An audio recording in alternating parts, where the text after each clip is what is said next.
Good morning. My name is Ian Ording. I am a student in the Oregon State University Computer Science program, and I am showing off the end product of my project for Software Engineering 1. It is the image pixelator. My new functionality that I've implemented here at the end is twofold. One, I've replaced the drop-down menu that was a little esoteric and hard to read with this nifty slider.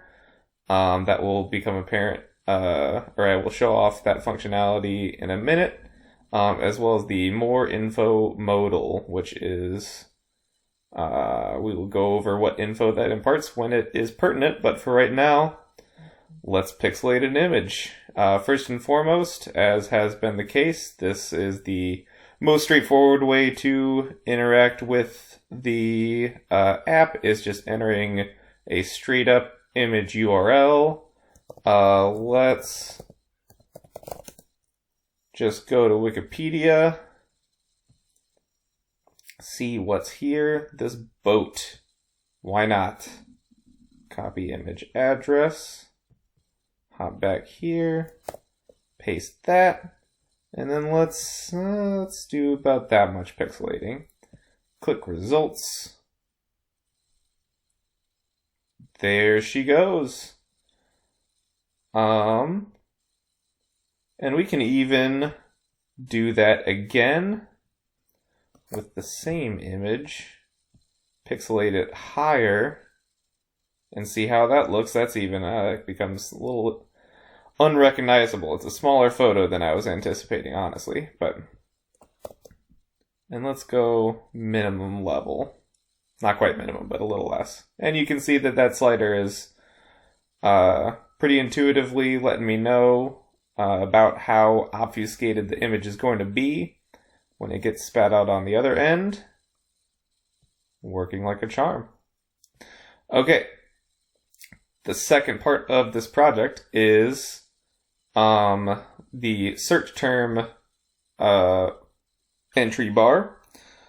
The way this works is my group's partner Casey in our group for the term has designed a Wikipedia image scraper, and this her site basically, it takes a search term and returns the top image on Wikipedia related to that term.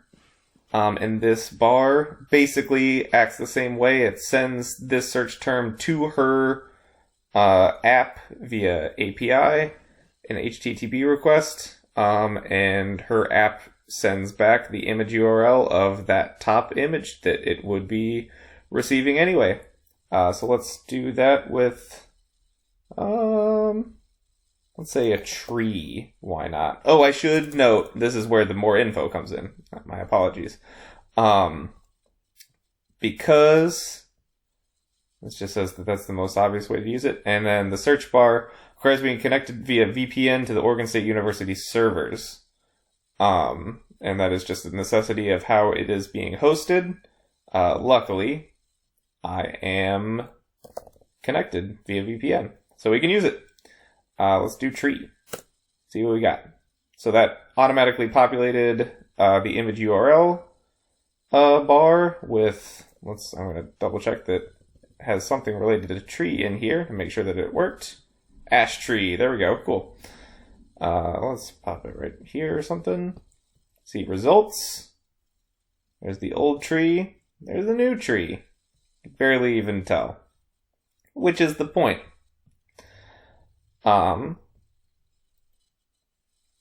And that is working as it should. Last but not least, Casey's app also can interact with mine in a similar manner.